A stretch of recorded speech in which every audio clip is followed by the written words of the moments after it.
Hey guys, it's David here and welcome back. Unfortunately, we're not going to be having a DVP reviews or another Gaming with DVP today. So today we're going to be doing something different. Seeing as though the It remake came out yesterday in the UK, I figured we'd do something interesting. A top 5 favourite horror movie list. That way you guys get to see what horror movies I like, and then if you put in the comments below you can show me your top 5 favourite, and that way we can all see what's the best horror movies out there. So again, let's just get straight in there. So number 5, John Carpenter's The Thing. Now this movie is a remake, I'm pretty sure most of you are aware. The reason I really quite like this horror movie is John Carpenter manages to create this unbelievable sense of paranoia set in this isolated environment of this base in Antarctica, and there's nowhere to go and you're screwed. You can't get any help because the communications are out, so you're stuck with this microscopic organism that can replicate anything genetically, mostly organic life on a genetic level, and yeah, you cannot trust your friends. And that I love so well is the fact that you cannot even trust your best friend, because that best friend could be your worst enemy. And again, it's just John Carpenter does it very well. It's like tight camera shots, and just like when a character's running down the corridor, you're following him. And that brilliant scene where they're strapped in a chair and then they have to do the blood test, it's just like, oh my god, that was so brilliantly well done. And that's one of the reasons why this one is in my top 5.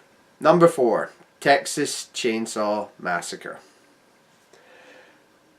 Now this one it didn't really scare me as much as some of the others I might mention on this list, but again, after watching it probably 2 or 3 more times, then I realised like this is a really, really intimidating movie, because the choice of camera, and it just makes it look so realistic looking, and it's just like it also shows you what it's like in the killer's world, and it's just that meat locker room in the house, red wallpaper, or it's covered in blood, and it's just like it's like a cave of hell, and we're not sure what's behind that door. And then when we get invited into that door, it's just so grisly looking. You're disgusted by it, but you just cannot look away. It's just like, oh my god. And it's just the acting in it is a wee bit corny from the sorry. Yeah, so the acting from the teenagers is not that really special, but it's just like the character of Leatherface. That is just horrifying. That's what makes this movie work so well, is his acting. And I will never forget that first intro where he just smacks that guy in the head with a hammer and he starts twitching on the floor. I just cringe every time I see him twitching on the floor. I can't stand it. It's just like, oh. So that's one of the reasons I really love that horror movie, is just how realistic looking it looks, because you almost sort of think to yourself it kind of looks like a snuff movie you're watching, but you realise it's not. So thank God for that. Number 3, James Wan's The Conjuring. The reason I love this movie so much, the scares. Unfortunately these days a lot of horror movies, they just love to do jump scares and just like shots like that, and it's just like they find themselves so predictable to the audience. It's just like the audience could just look at the scenario and just think, you know, okay, we're obviously going to get a jump scare, so when's it going to come? But this movie I love so much for the fact that it creates tension building scares. And it does that through camera shots. It shows you long corridors or just doors just going on their own, and you're like, oh, and you're just wondering what the hell made that door move, and you're questioning everything. And it's just, granted, there are some jump scares in this movie, and they do work effectively because they are built by these tension building scares. And I think that's what makes the movie work so well, is that it just keeps you on your toes. And even when it's quiet, you are still on your toes because you're thinking that something's going to pop around the corner, or there's going to be a shadowy figure in the background and you need to pay close attention. Sometimes it works, sometimes it doesn't, but most of the time in this movie it does. And that is like one of the reasons why I really love this movie, and I'm thankful that my mates Craig and Harrison introduced me to this movie, because I would never have discovered it otherwise if it wasn't for those two. Number 2, Alien by Ridley Scott. Again, much like Texas Chainsaw, it didn't scare me at first, but rewatching it over and over again, it is so bloody terrifying to imagine yourself in that situation, because like John Carpenter's The Thing there, you're stuck in an environment where there's nowhere to go. Like, you could probably escape in an escape pod, but there's the chance that the alien could be in there with you, or there's just, you could jettison yourself into outer space in a spacesuit, but then again, oxygen will be depleted eventually and you'll run out of air. So again, it's like that John Carpenter's The Thing. You're set in a location and there is nowhere you can go. So you could hide eventually, but the alien would probably find you eventually and then you'd be killed because of it. And again, what I loved about it was the first time I saw that chestburster scene. Like most people's reaction is like, you're startled at first, and then when that little alien runs across the table, you're just like everybody else, you're just gobsmacked at what just happened, and you're like, what the hell was that?